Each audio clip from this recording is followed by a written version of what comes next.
350வது சதய விழா. சதய விழானா நம்ம மன்னருடைய பிறந்த நாள் தான் அன்னைக்கு, மே 23. நம்ம மன்னருக்கு வயசு 1350. தமிழகத்தில் வேற எந்த சமூகத்திற்குமே இல்லாத 1000 கால வரலாறு நமக்கு மட்டும்தான் இருக்கு. மக்கள் தொகை அடிப்படையில் பார்த்தோன்னா தமிழகத்தில் 1,25,00,000 பேர், 1.25 கோடி பேர் தமிழகத்தில் நாம் இருக்கோம். அதில் வாக்களிக்க தகுதியுடையவர்கள், முத்தரையர் ஓட்டர்ஸ், ஓட்டு போட தகுதியுடையவர்கள் 80லிருந்து 90 லட்சம் பேர் இருக்கும்.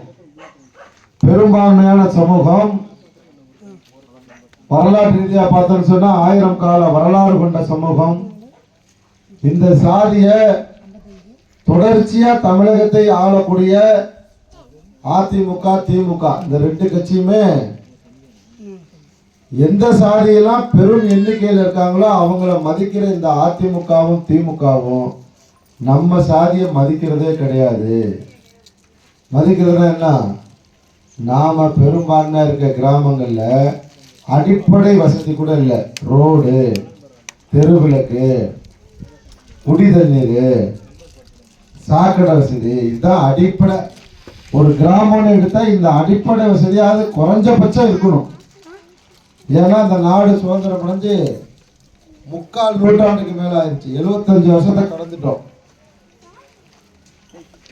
எங்கெல்லாம் அடிப்படை வசதிகள் இல்லாத கிராமங்கள் இருக்கோ அது நம்ம முத்தரையர் கிராமங்களா தமிழ்நாடு முழுக்க இருக்கு. ஏன்னா 1500க்கும் மேற்பட்ட கிராமங்களுக்கு இன்ன வரைக்கும் நேரடியா போய் உங்க கிராமத்தில் அழைப்புதல் கொடுத்த மாதிரி எல்லா கிராமத்துக்கும் அழைப்புதல் கொடுக்க போகும்போதெல்லாம் அங்க இருக்கக்கூடிய தாய்மார்கள் சொல்றது இதுதான்.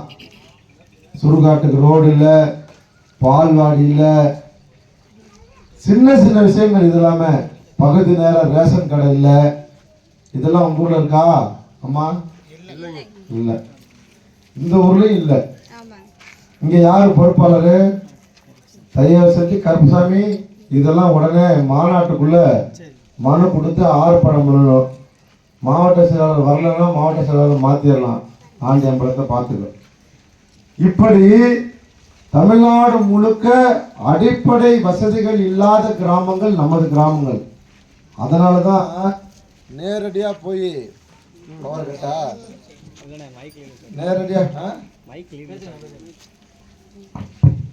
நேரடியா போய் அழைப்புதல் கொடுத்துட்டு மக்களுடைய வாழ்வியல் எப்படி இருக்கு அப்படின்னு பாக்குறதுக்காக தான் நேரடியா போறேன்.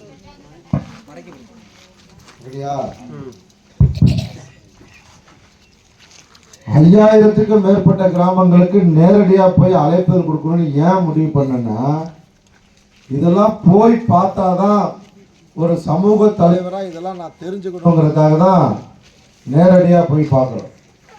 இதெல்லாம் மாற்றணும் அப்படின்னா நீங்கள்லாம் கொஞ்சம் மாறணும். எப்படி? எந்த கட்சியில வேணாலும் வன்னியர்கள் இருப்பாங்க, அவர்களுக்குன்னு ஒரு கட்சி வச்சிருப்பாங்க. அந்த கட்சி தான் பாட்டாளி மக்கள் கட்சி. அதே போலதான் பறையர் சமூக மக்கள் எல்லா கட்சியிலையும் இருக்கணுங்கிற பேருக்கு இருப்பாங்க. ஆனா அவர்களுக்கான கட்சி எதுன்னு கேட்டா விடுதலை சிறுத்தைகள் கட்சி. இப்ப இந்த 2 கட்சியை மட்டும் பார்த்து அதிமுகவும் திமுகவும் பயப்படுகிறார்கள். பயந்துகிட்டு அவர்களை கூட்டணியில வச்சு எம்எல்ஏவா, எம்பியா, பஞ்சாயத்து தலைவரா, ஒன்றிய கவுன்சிலரா ஆக்குறாங்க. அதிமுகவும் திமுகவும் வன்னியர்களை திருப்திப்படுத்த பாட்டாளி மக்கள் கட்சிக்கு வாய்ப்பு தராங்க. பறையர் சமூக மக்களை திருப்திப்படுத்தி அவர்களுடைய வாக்குகளை பெறுவதற்காக விடுதலை சிறுத்தைகளை கூட்டணியில் வச்சுட்டு எம்பியா, எம்எல்ஏவா, பஞ்சாயத்து தலைவரா, ஒன்றிய கவுன்சிலரெல்லாம் ஆக்குறாங்க. அதே மாதிரியான ஒரு சூழலை உருவாக்கணும். நம்மளும் எந்த கட்சியில வேணாலும் இருக்கலாம், ஆனா நமக்குன்னு ஒரு கட்சி தேவைதானே. அதுக்காக தான் தமிழர் தேசம் கட்சின்னு ஆரம்பிச்சு தமிழ்நாடு முழுக்க போறோம். நிறைய மாவட்டங்கள்ல ஆர்ப்பாட்டம், போராட்டங்களை முன்னெடுத்து நம்ம மக்களுக்கான கோரிக்கைகளை நிறைவேற்றி கொடுக்குறோம். நாம இந்த மாநாட்டில் ஒரு 5 லட்சம் பேர் கூடணும்னு வச்சுங்களேன். எப்பா, இந்த சமூகமும் அதிக எண்ணிக்கையில் தமிழ்நாட்டில் இருக்காங்க. இவர்களுடைய வாக்குகளை பெறணும்னா, இவர்கள் ஆர்ப்பாட்டம் போராட்டம் செய்யாம இருக்கணும்னா, இவர்களையும் நம்மளோட கூட்டணியில வச்சுக்கணும்னு அதிமுகவும் திமுகவும் நினைக்கணும். ஏன்னா அவங்க தான் மாறி மாறி தமிழ்நாட்டை ஆள்றாங்க. அவங்களோட கூட்டணி போனா தான் எம்பி எம்எல்ஏ எல்லாம் வர முடியும். அதை விட்டுட்டு சுயேட்சையா நின்னுங்கன்னா 25,000 ஓட்டு போடுவாங்க நம்ம மக்கள். அதை தாண்டி பெருசா இது பண்ண மாட்டாங்க.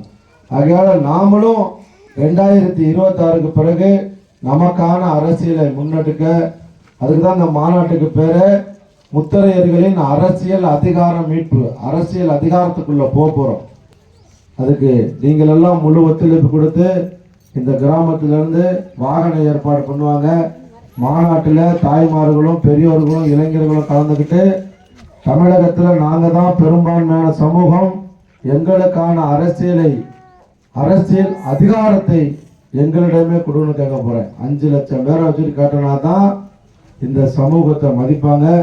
ஆகையால ஜனவரி 25 ஞாயிற்றுக்கிழமை தான் எல்லாரும் இந்த மாநாட்டில் கலந்துக்கிட்டு நமக்கான அரசியல் அதிகாரத்தை மீட்க உங்களை அன்போடு அழைத்து இந்த நிகழ்வை இங்கு ஏற்பாடு செய்த அருமை சகோதரர் கருப்பசாமி அவர்களுக்கும், அவர்களுக்கு உறுதுணையாக இருந்த கிராம பெரியோர்களுக்கும், தாய்மார்களுக்கும், இளைஞர்களுக்கும் நெஞ்சம் நிறைந்த நன்றியை தெரிந்து கொண்டு விடைபெறுகிறேன். நன்றி, வணக்கம்.